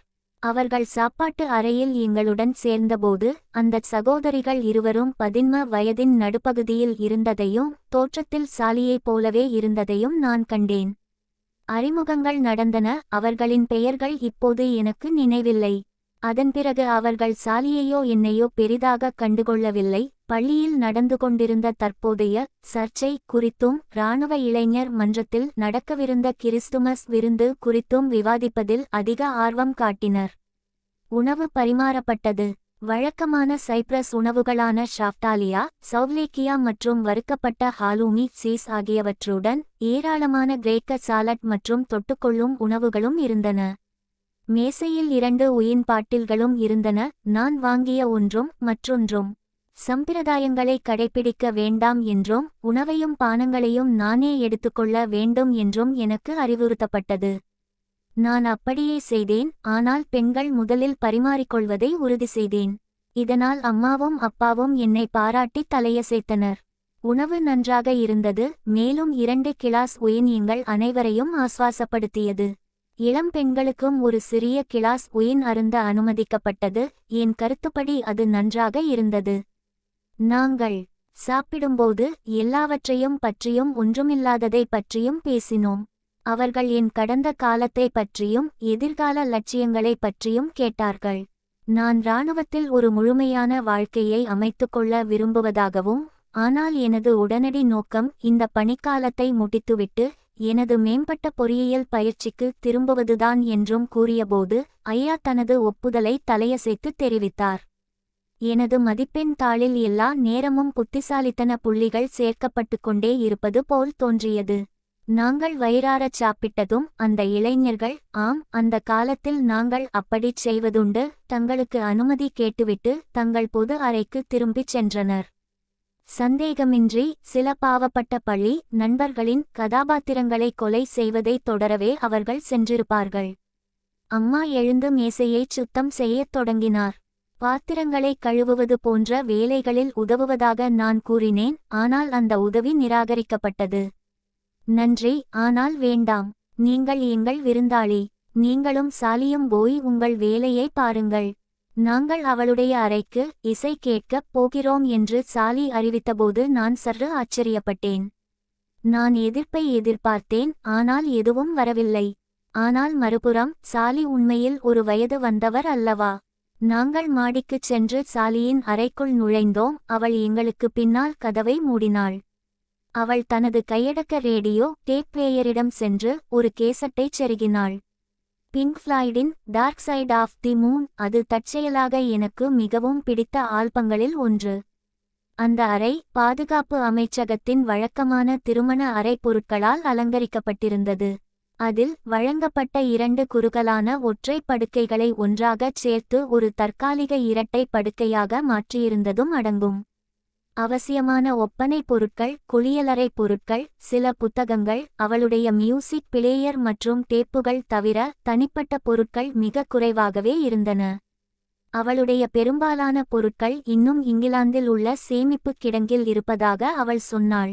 எவ்வளவு காலம் தங்குவது என்று அவள் இன்னும் முடிவு செய்யாததால் தற்போதைக்கு தன் அறையை அலங்கரிக்க அவள் மெனக்கெடவில்லை. அவள் விரைவில் கிளம்பிவிடுவாள் என்ற எண்ணம் ஒரு நல்ல எண்ணமாக இருக்கவில்லை. மேலும் அவளுடன் எனக்கு கிடைத்த நேரத்தை முழுமையாக பயன்படுத்திக் கொள்ள வேண்டும் என்ற என் உறுதியை அது அதிகரித்தது. உட்கார வேறு இடமில்லாததால் நாங்கள் தவிர்க்க முடியாமல் படுக்கையை நோக்கிச் சென்று தலைப்பகுதிக்கு முதுகை காட்டியபடி அமர்ந்தோம். அந்த இறுக்கத்தை தளர்த்துவதற்காக சாலி ஒரு குடும்ப புகைப்பட ஆல்பத்தை எடுத்து நாங்கள் பார்த்தவற்றை விவரித்தபடி அதை புரட்டத் தொடங்கினாள். ஒரு இராணுவ வீரரின் மகளாக வளர்ந்த அவள் தன் பெற்றோருடன் ஹாங்காங், சிங்கப்பூர் மற்றும் ஜெர்மனி உட்பட பல வெளிநாட்டு பணிகளில் இருந்திருக்கிறாள். அமெரிக்காவிற்கு ஒரு பரிமாற்ற பணியிலும் கூட சென்றிருந்தாள். நான் மிகவும் பொறாமைப்பட்டேன். ஒருநாள் எனக்கும் அதுபோன்ற பதவிகள் கிடைக்கலாம் என்று நம்பினேன். ஆனால் வருந்தத்தக்க வகையில் எனக்கு அந்த வாய்ப்பு கிடைப்பதற்கு முன்பே பல சிறந்த இடங்கள் மூடப்பட்டுவிட்டன. பாசாங்கு முடிந்ததும் நாங்கள் முத்தமிடவும் தடவவும் ஆரம்பித்தோம். ஆடை அணிந்திருந்த எங்கள் உடல்கள் முழுவதும் ஒருவரையொருவர் தொட்டுக்கொண்டோம். சாலி என் கால்சட்டைக்கு மேலேயே என் பிறப்புறுப்புகளை தேய்த்தாள். அவளுக்கு தேவையான கிளர்ச்சி எனக்கு கிடைத்ததும் அவள் என் ஜிப்பை திறந்து விளையாடுவதற்காக என் ஆண்குறியை வெளியே எடுக்கச் சென்றாள். அவளுக்கு தெரியாதது போல நான் பதற்றத்துடன் அவள் கையை பிடித்து அவளுடைய பெற்றோர் கீழேதான் இருக்கிறார்கள் என்று நினைவூட்டினேன். நிதானமாக இரு என்றாள் அவள். அவர்கள் இவ்வளவு சீக்கிரம் இங்கே வரமாட்டார்கள். என் அனுமதியின்றி நிச்சயமாக என் அறைக்குள் வரமாட்டார்கள். அவர்கள் எல்லோரும் வீட்டில் இருக்கும்போது நாம் இங்கே உடலுறவு கொள்ளப் போவதில்லை. ஆக எல்லைகள் நிர்ணயிக்கப்பட்டுவிட்டன. உடலுறவு கொள்வது தடை செய்யப்பட்டது. ஆனால் மற்ற பாலியல் தொடர்புகள் இன்னும் சாத்தியமாக இருப்பது போல் தோன்றியது.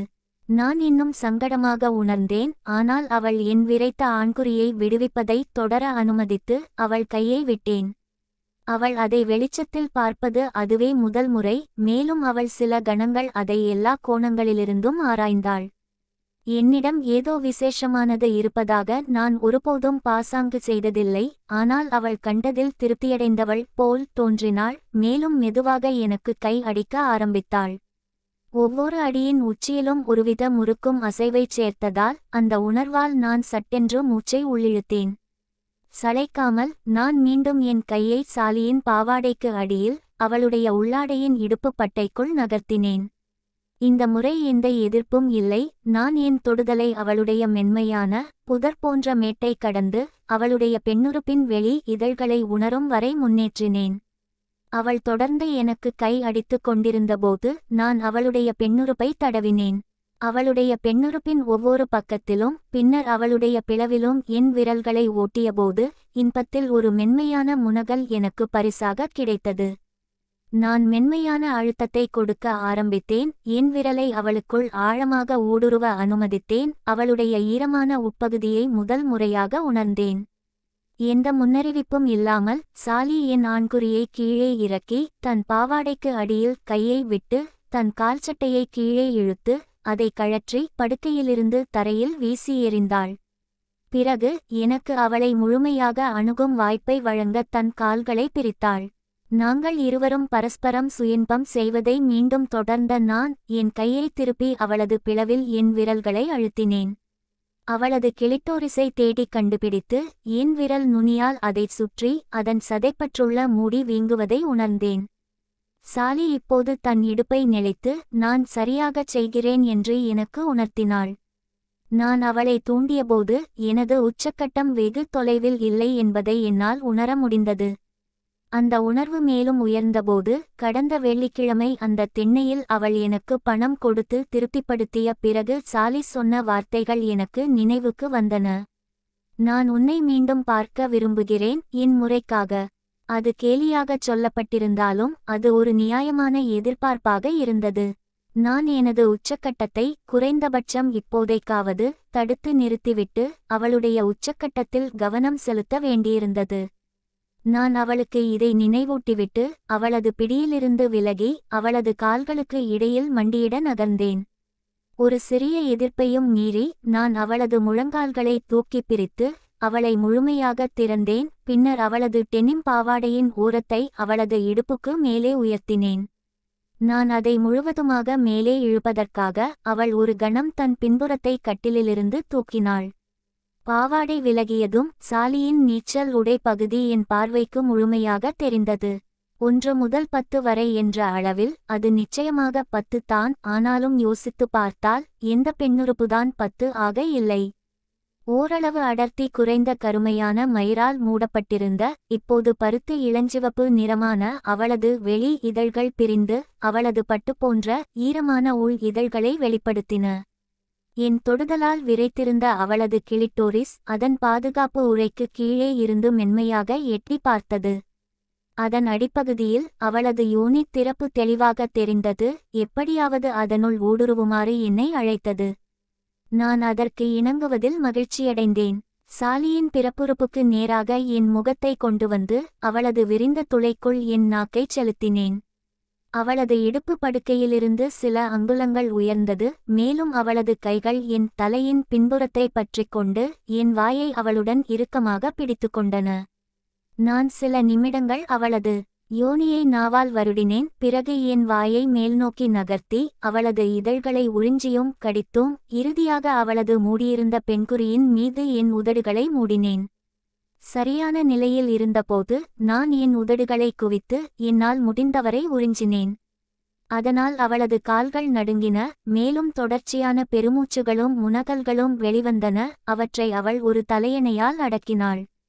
அவள் உச்சத்தை நெருங்குவதை என்னால் உணர முடிந்தது. அதனால் என் முயற்சிகளை இரட்டிப்பாக்கி அவளது பெண்குறியை நக்கியும் உறிஞ்சியும் அவளது ஜீட் ஸ்பாட்டை தேடுவதற்காக ஓரிரு விரல்களைச் சேர்த்தும் ஓ ஆம், சரியாக அங்கேதான் என்ற அவளது வியப்புரையிலிருந்து நான் அதை கண்டுபிடித்துவிட்டேன் என்று தெரிந்தது. ஒரு வெற்றிகரமான கலவையைக் கண்டால் அதையே தொடர வேண்டும் என்பார்கள். எனவே நான் அப்படியே செய்தேன். சில கணங்களுக்குப் பிறகு சாலி தன் முதுகை வளைத்து தன் புண்டையை என் முகத்தில் பலமாக அழுத்தி உச்சக்கட்ட இன்பத்தில் துடித்து தலையணையில் முகம் புதைத்து உரக்க கத்தி என் வாயில் பீரிட்டு அடித்தாள். அவள் சத்தம் வீடு முழுவதும் கேட்டுவிடுமோ என்று நான் பதறிப்போனேன். கதவு படாரென திறக்கப்பட்டு கோபத்தில் ஒரு தந்தை என் சுண்ணி வெளியே தொங்கிக் கொண்டிருக்க என்னை தெருவுக்கு இழுத்துச் சென்று அடித்து நொறுக்கிவிடுவார் என்று எதிர்பார்த்தேன். ஆனால் அது நடக்கவில்லை. ஒன்று, எங்கள் சத்தம் யாருக்கும் கேட்கவில்லை, அல்லது என்ன நடக்கிறது என்பதை அவர்கள் கண்டுகொள்ளாமல் விட்டுவிட்டார்கள். சாலி உச்சக்கட்ட இன்பத்திலிருந்து கீழே இறங்கியதும் நான் அவள் கால்களுக்கு நடுவிலிருந்து நகர்ந்து அவள் அருகில் படுத்துக்கொண்டேன். பதிலுக்கு அவள் உருக்களித்து படுத்து ஒரு காலை என் தொடைகளின் குறுக்கே வைத்து தன் தலையை என் மார்பில் சாய்த்து என்னுடன் ஒட்டிக்கொண்டாள். அவள் தன்னை மறைக்க எந்த முயற்சியும் செய்யவில்லை. அவளுடைய ஈரமான அந்தரங்க முடிகள் என் காலை பற்றிக் கொண்டிருப்பதை என்னால் உணர முடிந்தது. என் விரைத்த சுண்ணி இன்னும் காற்றில் அசைந்து கொண்டிருந்தது எனக்கு ஒரு பொருட்டாக தெரியவில்லை. நான் அவளை உச்சக்கட்ட இன்பம் அடையச் செய்த ஒரே காரணத்திற்காக சாலி எனக்கு கைப்பழக்கம் செய்ய வேண்டும் என்று எதிர்பார்க்காமல் இருப்பதுதான் சரி என்று தோன்றியது. அவளை அங்கேயே அப்போதே புணர நான் மிகவும் ஆசைப்பட்டிருப்பேன். ஆனால் அது திட்டத்தில் இல்லை என்பது எனக்கு முன்பே தெரிந்திருந்தது. இந்த ஒரு முறைக்கு சிறிது நேரம் அவளுடன் அணைத்துக்கொண்டே இருப்பதில் நான் திருப்தியடைந்தேன். எங்கள் அடுத்த நகர்வை அடுத்த முறைக்கு ஒத்திப் போட்டேன். கால்சட்டை இல்லாமல் முழு ஆட்டத்தையும் ஆடுவதற்கு சரியான இடத்தில் அது அமையும் என நம்பினேன். என்னால் முடிந்தவுடன் நான் மீண்டும் என் கால் சட்டைக்குள் சுருகிக் கொண்டேன். அதே நேரத்தில் சாலியின் அரை நிர்வாணத்தை மறைப்பதற்காக அவளுடைய பாவாடையை கீழே இழுத்தேன். அவள் அதை எதிர்க்கவோ மறுக்கவோ இல்லை. அத்துடன் அதை முடித்துக்கொள்வதில் அவள் திருப்தியாக இருந்தாள் என்பதை எனக்கு உணர்த்தினாள். நான் அவளுடன் படுத்துக்கொண்டு அவள் தலைமுடியை மென்மையாக வருடி தலையாட்டும் நாய் பாவனையில் அதைச் செய்யத் தொடங்கினேன். நான் தூங்கியிருக்க வேண்டும். ஆனால் ரேடியோ கேசட் பிளேயரின் ஆட்டோ ரிவர்ஸ் ஃப்ளைடை 3வது முறையாகவோ அல்லது 4வது முறையாகவோ மீண்டும் இயக்கியபோது திடுக்கிட்டு எழுந்தேன். என் கைக்கடிகாரத்தை பார்த்தபோது இரவு 10 மணியை கடந்துவிட்டதைக் கண்டேன். நான் அங்கு அதிக நேரம் தங்கி அவள் பெற்றோரை எரிச்சலூட்ட விரும்பவில்லை. அதனால் சாலியிடம் இன்றிரவு அவள் குடும்பத்தை நிம்மதியாக இருக்க விடுவதற்கான நேரம் இது என்று நான் நினைப்பதாக கூறினேன். அதுதான் நல்லது என்று அவள் ஒப்புக்கொண்டு என்னை விட்டு விலகினாள். நானும் புறப்பட தயாரானேன். கலைந்து கிடந்த என் ஆடைகளைச் சரிசெய்வதற்காக குளியலறையில் ஒரு சிறு இடைநிறுத்தத்திற்குப் பிறகு சாலி என்னுடன் கீழே வந்தபோது அவள் கையை பிடித்துக்கொண்டேன். வரவேற்பறை கதவு சற்றே திறந்திருந்தது. அதனால் நாங்கள் சிறிது நேரம் உள்ளே சென்றோம்.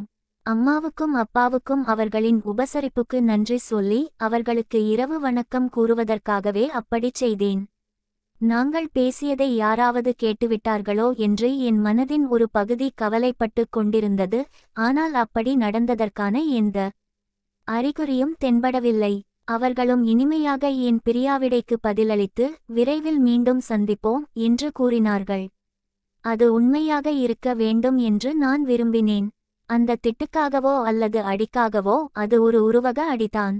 பழிவாங்கலாக எல்லாவிதமான கேவலமான வேலைகளையும் நான் செய்ய வேண்டியிருந்திருக்கலாம். பிறகு நான் ஐயாவின் அலுவலகத்திற்கு அழைக்கப்படுவேனோ என்று யோசித்தேன். ஆனால் அது நடக்கவே இல்லை. நாங்கள் தப்பித்துவிட்டோம். நாங்கள் மீண்டும் வராந்தாவில் நின்று ஒருவருக்கொருவர் எங்கள் இரவு வணக்கங்களை தெரிவித்துக் கொண்டோம். நாங்கள் ஒருவரையொருவர் அணைத்து முத்தமிட்டபோது ஒரு எண்ணம் என் மனதில் ஓடியது. சாலி மீண்டும் கால்சட்டையை அணிந்ததாக எனக்கு நினைவில்லை. அவள் இன்னும் உள்ளாடை அணியாமல்தான் இருந்தாளா? என் ஆர்வம் என்னை ஆட்கொண்டது. நான் அதை தெரிந்து கொண்டே ஆக வேண்டும். குனிந்து அவளுடைய பாவாடையின் பின்புறம் என் கைகளை மேலே நகர்த்தினேன். ஆச்சரியம்! நான் நிர்வாணமான பிட்டங்களைக் கண்டேன். அவள் இன்னும் உள்ளாடை அணியவில்லை. நான் அவளது பிட்டத்தை கிள்ள அவள் கலகலவெனச் சிரித்தாள். கையைச் சுற்றி வளைத்து அவளது மேட்டின் மீது வைத்து இன்னும் ஈரமாக இருந்த அவளது கீழ் உதடுகளை கூச்சப்படுத்தினேன். அவள் சுமார் அரை நிமிடம் என்னை அதைச் செய்ய அனுமதித்தாள். பிறகு என் கையை தட்டிவிட்டாள். அவள் என் உதடுகளில் ஒரு இறுதி முத்தம் கொடுத்துவிட்டு, இனி போதும் டைட்டஸ். அடுத்த முறை நாம் இருவரும் சரியா? இப்போது போ என்றாள்.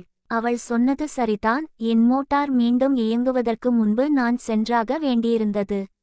அடுத்த சில வாரங்களில் நாங்கள் அந்த மிகவும் பரிச்சயமான தேக்க நிலையில் இருப்பதைக் கண்டோம். நாங்கள் இருவரும் நெருக்கமாக இருக்க மிகவும் விரும்பினோம். ஆனால் அவள் குடும்ப வீட்டிலும் நான் நெரிசலான படைவீரர் தங்குமிடத்திலும் வசித்ததால் அதற்கு வசதியான இடங்கள் எதுவும் எங்களுக்கு இல்லை. அவளது படுக்கையறையில் நாங்கள் ஓரிரு முறை மீண்டும் மீண்டும் செய்தோம். ஆனால் எப்போதும் மற்ற குடும்ப உறுப்பினர்கள் இருந்ததால் சாலி முழுமையாக ஈடுபட மாட்டாள். எங்கோ ஒரு இருண்ட மூலையில் ஒரு விரைவான உடலுறவிற்கும் அவள் சம்மதிக்க மாட்டாள். நான் அதை மதிக்க வேண்டியிருந்தது. பின்னர் எதிர்பாராத விதத்தில் ஒரு வாய்ப்பு கதவை தட்டியது. சாலி வேலை செய்யவில்லை. அவளுடைய சேமிப்பும் குறைந்து கொண்டே வந்தது. அதை மீண்டும் நிரப்ப வேண்டியிருந்தது. பண்டிகை கால விருந்துகள் நெருங்கிக் கொண்டிருந்தன. அதனால் விருந்துக்கு வருபவர்களின் குழந்தைகளை பார்த்து கொள்ள தயாராக இருப்பதாக அவள் தெரிவித்தாள். அவளுக்கு உடனடியாக பல முன்பதிவுகள் கிடைத்தன. அவள் கேட்டபோது தனக்கு துணையாக தன் காதலனை அழைத்து வரலாம் என்று சொன்ன பெரும்பாலானவர்களுக்கு அனுமதி கிடைத்தது. நாங்கள் அவர்களுடைய சோஃபாக்களை எதற்காக பயன்படுத்துவோம் என்பது அந்த வீட்டுக்காரர்களுக்கு தெரிந்திருக்க வேண்டும். சந்தேகத்திற்குரிய வகையில் அதனால்தான் சிலர் அனுமதி மறுத்தனர். நம் பெரியவர்களும் ஒரு காலத்தில் இளமையாகவும் காம உணர்வுடனும் இருந்தார்கள் என்பதை நாம் அடிக்கடி மறந்துவிடுவோம். எங்கள் முதல் கூட்டு சந்திப்பு ஒரு அதிகாரி வசிக்கும் பகுதியில் நடந்தது. அது 3 வயது குழந்தையுடன் இருந்த ஓரளவு இளம் வயது ராஃப் அதிகாரி ஒருவரின் வீடு. அவர்கள் அதிகாரிகளுக்கான விருந்தகத்தில் நடக்கும் ஒரு முறையான விருந்து நிகழ்ச்சிக்குச் சென்று கொண்டிருந்தனர். அதிகாலை வரை வீடு திரும்புவார்கள் என்று எதிர்பார்க்கப்படவில்லை. நாங்கள் அங்கு சென்றபோது ஜூனியர் வெகு நேரத்திற்கு முன்பே படுக்கைக்குச் சென்று உறங்கிக் கொண்டிருந்தான். அவர்கள் இரவில் அரிதாகவே எழுவார்கள் என்று எங்களிடம் சொல்லப்பட்டிருந்தது. எனவே அவசரகால சூழலில் ஒரு பொறுப்பான துணையாக இருப்பதுதான் எங்கள் உண்மையான பணி. அவர்கள் கிளம்பியபோது சார் திரும்பி என்னை முறைத்து பார்த்து, உன் எண் எனக்கு தெரியும் மகனே, என் வீட்டில் உனக்கு இடமில்லை என்பது போல பேசினார். ஆனால் நாங்கள் ஒன்றும் செய்ய முடியாது நண்பா. முதலில் ஒரு புதிய பொருளாக இருந்த தொலைக்காட்சி எங்களை கவர்ந்தது. 1975 இல் சைப்ரஸில் தொலைக்காட்சி சேவை மிகவும் குறைவாகவே இருந்தது, மேலும் பெரும்பாலான நிகழ்ச்சிகள் கிரேக்க மொழியில்தான் இருந்தன. அதனால் பெரும்பாலான மக்கள் தொலைக்காட்சி வைத்துக்கொள்ள மெனக்கெடவில்லை. இருப்பினும் சில ஆங்கில மொழி அல்லது மொழிமாற்றம் செய்யப்பட்ட நிகழ்ச்சிகள் இருந்தன. நாங்கள் அதிர்ஷ்டசாலிகள், ஒரு ஆங்கில திரைப்படம் ஓடிக்கொண்டிருந்தது. எங்களுக்கு மீதம் வைக்கப்பட்டிருந்த இரவு உணவை மென்று கொண்டே அதை பார்த்தோம். எங்கள் உணவுக்கு அருகில் குளிர்சாதன பெட்டியில் 2 கியோ பாட்டில்கள் இருந்தன. அவை எங்களுக்காக வைக்கப்பட்டிருந்தனவா என்று எங்களுக்கு உறுதியாக தெரியவில்லை, ஆனாலும் நாங்கள் அவற்றை குடித்துவிட்டோம். படம் முடிந்ததும் சாலி குளியலறையை பயன்படுத்தவும் எங்கள் பொறுப்பில் இருந்த அறையைச் சரிபார்க்கவும் மாடிக்குச் சென்றாள். நான் கீழ்த்தளத்தில் உள்ள வசதிகளை பயன்படுத்திவிட்டு சோஃபாவுக்கு திரும்பினேன். சாலி திரும்பி வந்து மாடியில் எல்லாம் அமைதியாக இருப்பதாகவும் குழந்தை ஆழ்ந்த உறக்கத்தில் இருப்பதாகவும் கூறினாள். அவள் சோஃபாவில் என் அருகில் சுருண்டு படுத்து தன் தலையை என் மடியில் வைத்தாள். நான் சும்மா என் கையை அவள் உடலின் குறுக்கே போட்டு அவளது மேல் கையை பற்றினேன். தொலைக்காட்சி நிகழ்ச்சி ஒரு கிரேக்கத் தொடராக மாறியிருந்தது. ஆங்கில துணை தலைப்புகள் இருந்தபோதிலும் அது புரியாமல் இருந்தது. திரையில் அரங்கேறும் குடும்ப நாடகங்களை புரிந்துகொள்ள முயன்று நான் விரைவில் சலிப்படைந்தேன். எப்படியும் காரியத்தை தொடங்க வேண்டிய நேரம் வந்துவிட்டது. சாலி ஒரு பின்னப்பட்ட மேலங்கிக்கு கீழே நீளும் தன்மையுடைய நீண்ட கை மேலாடையையும் மீண்டும் தனது டெனிம் பாவாடையையும் அணிந்திருந்தாள். நான் என் கையை அவள் கையிலிருந்து நகர்த்தி அவளது இடது மார்பகத்தின் பக்கவாட்டை தடவினேன். உள்ளாடை எதுவும் இல்லை என்பதை உணர்ந்தேன். நாங்கள் வீட்டிற்கு நடந்து சென்றபோது என் கை அவளைச் சுற்றியிருந்ததால் அதன் பட்டையை நான் உணர்ந்திருந்தேன். அதனால் மாலையின் தொடக்கத்தில் அவள் உள்ளாடை அணிந்திருந்தாள் என்பது எனக்கு உறுதியாக தெரியும். அவள் குளியலறையை பயன்படுத்தியபோது அதை கழற்றியிருக்க வேண்டும். அதை உறுதிப்படுத்திக் கொள்ள நான் அவளது மார்பகத்தை மேலும் தடவி பார்த்தேன். அவள் என்னை அண்ணாந்து பார்த்துச் சிரித்துவிட்டு அது இப்போது அவளது உள்ளாடையுடன் ஹாலில் உள்ள பையில் இருப்பதாகச் சொன்னாள். நான் அவளது பாவாடையை சட்டென்று மேலே தூக்கியபோது அது உறுதியானது. ஆனாலும் அவள் என் கையில் அரைந்துவிட்டு பாவாடையின் ஓரத்தை மீண்டும் கீழே இழுத்துக்கொண்டாள். அவள் மல்லாந்து படுத்தாள். அவளது தலை இன்னும் என் மடியில் இருந்தது. அவளது 2 மார்பகங்களும் என் பிடிக்குள் வந்தன. நான் என் 2 கைகளாலும் கீழே சென்று என் உள்ளங்கைகளால் அவற்றை தேய்த்தேன். அவளது மேலாடையின் துணி வழியாக காம்புகள் விரைத்து தெரிவதை உணர்ந்தேன். அவற்றை என் கட்டைவிரல்களுக்கும் ஆள்காட்டி விரல்களுக்கும் இடையில் உருட்டும்படி அவை என்னை அழைத்தன. அவளிடமிருந்து ஒரு முனகல் சத்தம் கேட்டது. நான் கீழே குனிந்து அவளது மேலாடையை பிடித்து இழுத்தேன். அவள் நேராக உட்கார்ந்தாள். நான் அவளது மேலங்கியையும் மேலாடையையும் கழற்ற அனுமதித்தாள். அவளது அற்புதமான இளஞ்சிவப்பு நுனியுடைய மார்பகங்கள் எனக்கு வெளிப்பட்டன. நாங்கள் ஒருவரையொருவர் முரட்டுத்தனமாக முத்தமிட்டு வாய்களை ஆராய்ந்தபோது நான் அவற்றை தொடர்ந்து சீண்டினேன். மீண்டும் தன் நிலையை மாற்றிக்கொண்ட சாலி என் ஜீன்ஸின் கொக்கிகளையும் ஜிப்பையும் கழற்றினாள். அவள் செய்தது போலவே நான் எழுந்து நின்று என் ஜீன்ஸையும் உள்ளாடையையும் கழற்ற அனுமதித்தேன். நானும் என் சட்டையை கழற்றினேன். முதல் முறையாக அவளுடன் முழு நிர்வாணமாக நின்றேன்.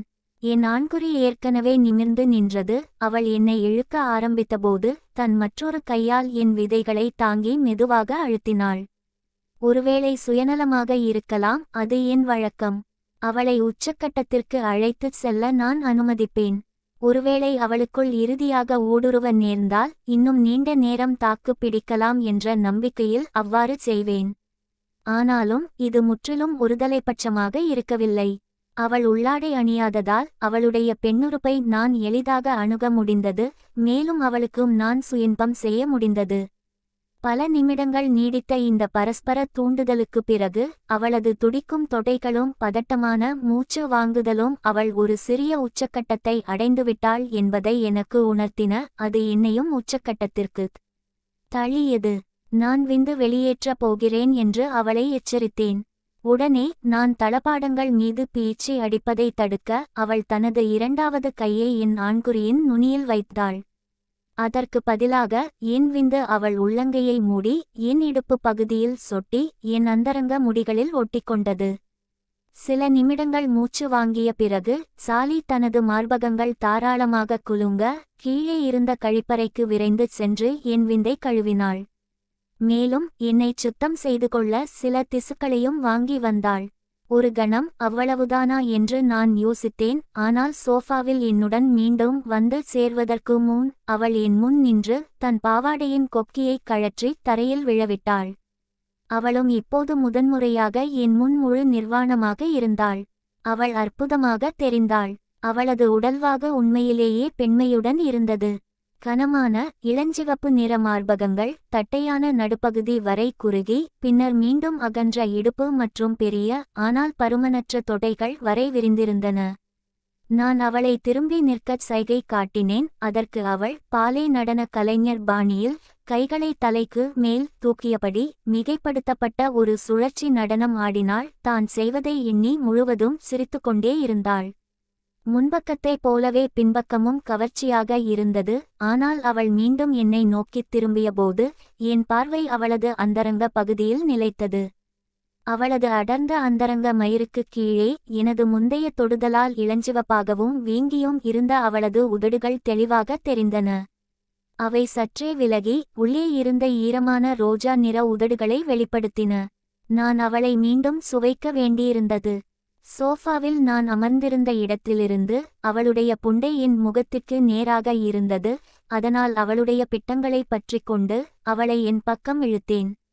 நான் என் நாவை நீட்டி அவளுடைய பிளவை கீழிருந்து மேலாக நக்கினேன். இறுதியில் என் உதடுகளை அவளுடைய கிளிட்டோரிஸின் மீது இறுக்கினேன். நான் என் நாவால் அவளுடைய கிளிட்டோரிஸைச் சுற்றி வர ஆரம்பித்தபோது அவள் ஒரு மூலையில் சிக்கிய மலை சிங்கத்தைப் போல உருமினாள் மற்றும் சீறினாள். அவ்வப்போது கீழே இறங்கி அதை அவளுடைய புண்டைக்குள் என்னால் முடிந்தவரை ஆழமாக திணித்தேன்.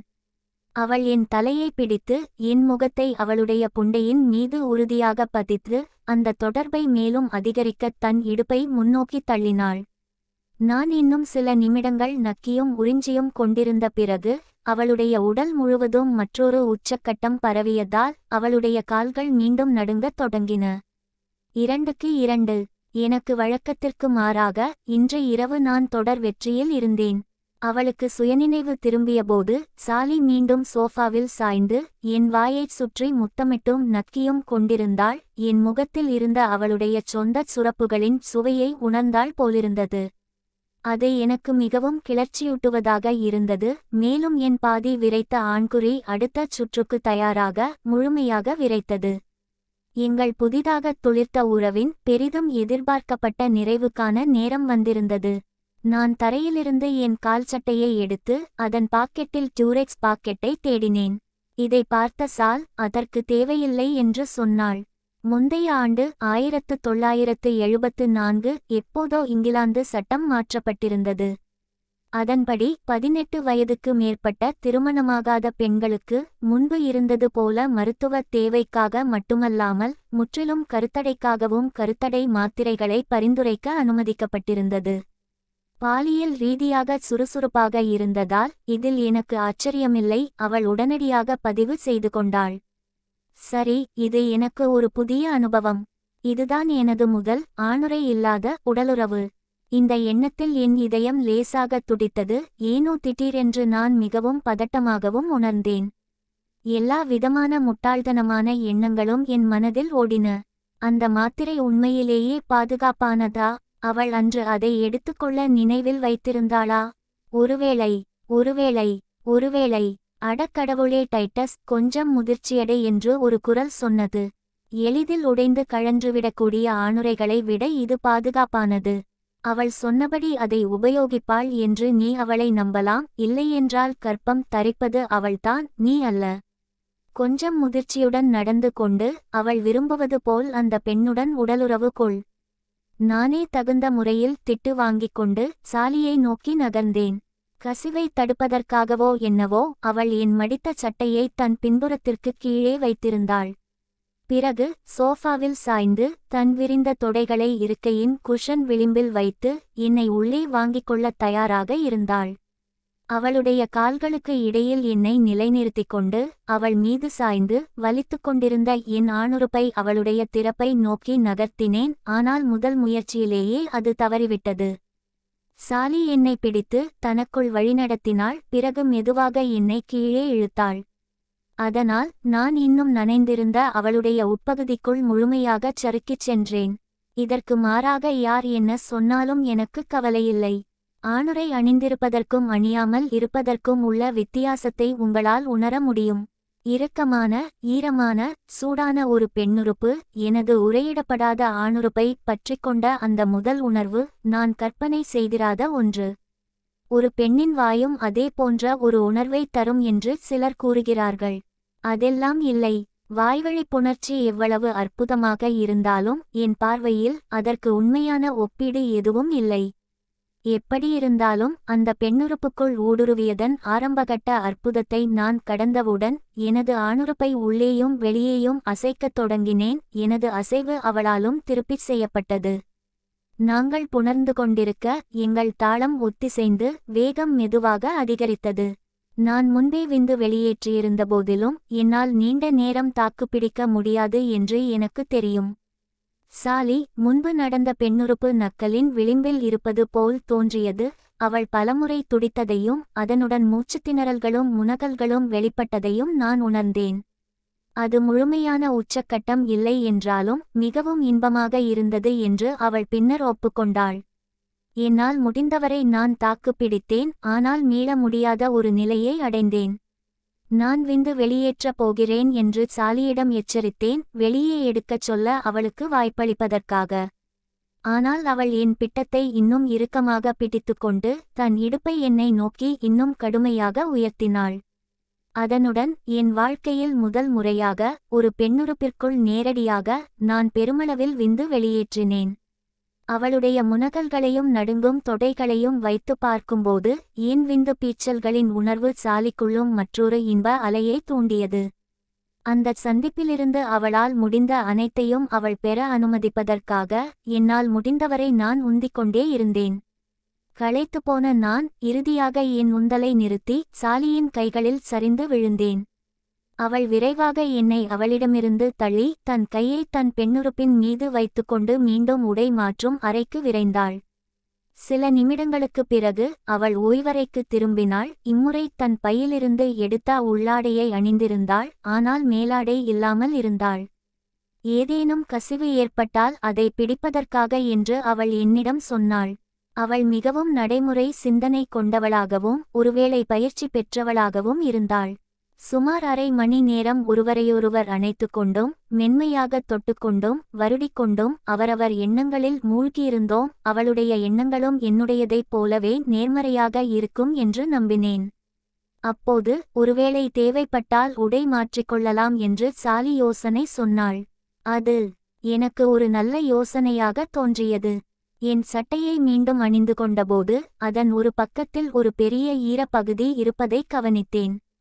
சார் மற்றும் அவரது மனைவி திரும்பி வரும்போது அது கண்ணுக்கு தெரியாத அளவுக்கு போதுமான அளவு காய்ந்துவிடும் என்று நான் மனதார நம்பினேன். ஒருவேளை அது தெரிந்தாலும் அவர்கள் அதை பற்றி கவலைப்பட முடியாத அளவுக்கு குடிபோதையிலும் காம உணர்ச்சியிலும் இருப்பார்கள் என்று நம்பினேன். முழுமையாக உடை அணிந்ததும் சால் மீண்டும் ஜூனியரை பார்க்கச் சென்றாள். நல்லவேளையாக அவன் இன்னும் ஆழ்ந்த உறக்கத்தில் ஆழ்ந்து சுவாசித்துக் கொண்டிருந்தான். பிறகு அவள் சமையலறைக்குச் சென்று எங்கள் இருவருக்கும் காபி தயாரித்துக் கொடுத்தாள். நாங்கள் அவர்கள் திரும்புவதற்காக காத்திருக்க அமர்ந்தோம். நாங்கள் இன்னும் அங்கேதான் இருக்கிறோம் என்பதை ஒருவருக்கொருவர் தெரியப்படுத்த அவ்வப்போது ஒரு விரைவான முத்தத்தையோ அல்லது மென்மையான தொடுதலையோ பரிமாறிக்கொண்டோம். ஏறக்குறைய நாங்கள் தெரிவித்த நேரத்தில் வீட்டுக்காரர்கள் வீடு திரும்பினார்கள். அவர்கள் உண்மையிலேயே மிகவும் குதூகலமாக இருந்தார்கள். ஆனால் தள்ளாடும் அளவுக்கு குடித்து தள்ளாடவில்லை. அந்த அறை முழுவதும் எங்கள் உடலுறவின் நாற்றம் வீசியது என்பது எனக்கு உறுதியாகத் தெரிந்தது. ஆனால் அது என் காதில் விழுந்திருந்தாலும் யாரும் அதை பற்றி குறிப்பிடவில்லை. நான் வழியில் ஒன்று எடுத்துக்கொள்வதற்காகவும் சோஃபாவின் அருகில் தரையில் நான் கண்டெடுத்த என் பயன்படுத்திய டிஷ்யூவை அப்புறப்படுத்துவதற்காகவும் உடை மாற்றும் அறைக்குச் செல்வதாகச் சொல்லி விடைபெற்றேன். அதே நேரத்தில் சாலி தனது பணப்பரிவர்த்தனையை முடித்து கொண்டிருந்தாள். நல்லவேளை உதவி செய்ததற்காக கட்டணத்தில் ஒரு பங்கை எனக்கு கொடுக்க முன்வந்தாள். ஆனால் நிச்சயமாக நான் மறுத்துவிட்டேன். அவளை வீட்டிற்கு அழைத்துச் செல்லும் வழியில், இன்றிரவுதான் நான் இதுவரை அனுபவித்ததிலேயே மிகச் சிறந்த உடலுறவு என்று அவளிடம் சொல்ல நான் மிகவும் விரும்பினேன். ஆனால் அது ஒரு நாகரிகமற்ற செயலாக இருக்குமோ என்று தெரியாததால் மௌனமாக இருந்தேன். அன்றிரவு நாங்கள் வாசலில் தாமதிக்கவில்லை. நேரம் மிகவும் தாமதமாகிவிட்டதால் யாருக்கும் தெரியாமல் தடவி பார்க்க வேண்டிய அவசியம் இல்லை. அதனால் நாங்கள் விடைபெற்று கொண்டு நான் என் குடியிருப்புக்கு திரும்பி நடக்க புறப்பட்டேன். அடுத்த 2 மாதங்களுக்கு குழந்தைகளுடன் அமர்வதுதான் எங்கள் முதன்மையான உடலுறவுக் களமாக அமைந்தது. குறிப்பாக பண்டிகை காலம் மிகவும் பயனுள்ளதாக இருந்தது. அது சாலிக்கு ஒரு நல்ல வருமானமாகவும் இருந்தது. அது அவளது பணப்பெட்டியை சற்று நிரப்ப உதவியது. உண்மையில் ஒரு குறை என்று ஒன்று இருந்திருந்தால் அது நான் கலந்து கொள்வேன் என்று எதிர்பார்த்திருந்த எனது சொந்த நிகழ்ச்சிகள் பலவற்றை தவிர்க்க வேண்டியிருந்தது என்பதுதான். ஆனால் சாலியுடன் உடலுறவு கொள்வது அல்லது நண்பர்களுடன் குடித்துவிட்டு தள்ளாடுவது என்ற 2 தேர்வுகள் மட்டுமே இருந்தன என்பதை நீங்கள் கருத்தில் கொள்ளும்போது உண்மையில் அங்கே எந்த போட்டியும் இல்லை. ஒரு திருப்திகரமான உடலுறவுக்கு பிறகு வேறொருவரின் வீட்டில் நாங்கள் இருவரும் நிர்வாணமாக குளியல் தொட்டியில் ஒன்றாக குளித்தபடி புத்தாண்டு 1976 கொண்டாடினோம். நிச்சயமாக அது சாலியின் யோசனைதான். குழந்தையை பார்த்து கொள்ளும் பணிகளுக்கு இடையில் அல்லது குழந்தையின் பெற்றோர் அவளுடன் சேர எனக்கு அனுமதி மறுக்கும்போது சாலியின் படுக்கையறையில் பரஸ்பர சுயின்பம் மற்றும் வாய்வழி புணர்ச்சி மூலம் எங்கள் தேவைகளை நாங்கள் பூர்த்தி செய்து கொள்வோம். அது நடந்தும் இருக்கிறது. அந்தச் சமயங்களில் நான் திருட்டுத்தனமாக உள்ளே நுழைவதை சாலி அனுமதிக்க மாட்டாள். நாங்கள் அவளுடைய சொந்த வீட்டில் ஒருபோதும் உடலுறவு கொண்டதில்லை. சில சமயங்களில் எனக்கு இது குழப்பமாக இருந்தது. அவளுடைய சொந்த குடும்ப உறுப்பினர்கள் உள்ளே இருக்கும்போது அம்மாவும் அப்பாவும் வெளியே சென்று அவளுடைய சகோதரிகள் மட்டுமே வீட்டில் இருந்தாலும் கூட அவள் அங்கே அந்த அசிங்கமான காரியத்தை செய்யமாட்டாள். ஆனால் வெகு தொலைவில் இல்லாத அவர்களின் குழந்தைகள் இருக்கும்போது மற்றவர்களின் சோஃபாக்களில் நிர்வாணமாகி என் மூளையைச் சிதறடிக்கும் அளவுக்கு என்னுடன் உடலுறவு கொள்ள அவள் முழு மனதுடன் தயாராக இருந்தாள். பிப்ரவரியில் எனது 20வது பிறந்தநாள் வரவிருந்தது. மேலும் இந்த மைல்கல்லை கொண்டாடும் விதமாக படைப்பிரிவின் சமூக கூடத்தில் ஒரு டிஸ்கோ மற்றும் கறி இரவு விருந்துக்கு நிதியுதவி செய்வது என் பொறுப்பாக இருந்தது. நான் இதைப்பற்றி சாலியிடம் சொன்னேன். மேலும் அந்த நிகழ்வை வேடிக்கை உடை அணிந்து கொண்டாடும் நிகழ்வாகவும் மாற்றினால் நன்றாக இருக்குமா என்று கேட்டேன். விளையாட்டுத்தனமாக நாம் ஆதாம் மற்றும் ஏவாளாகச் செல்லலாம் என்றும் கூறினேன். அவள் அமைதியாகிவிட்டாள். ஏதோ சரியில்லை என்பதை நான் உடனடியாக புரிந்து கொண்டேன். பொதுவாக இதுபோன்ற ஒரு துணிச்சலான யோசனைக்கு அவள் என்னை அறைந்திருப்பாள். சிறிது வற்புறுத்தலுக்குப் பிறகு அவள் மனம் திறந்து பேசினாள். தனது இடைக்கால பயணத்திற்கு சைப்ரஸை ஒரு தளமாக பயன்படுத்துவது தனது திட்டத்தின் ஒரு பகுதி என்பதை அவள் எனக்கு நினைவூட்டினாள்.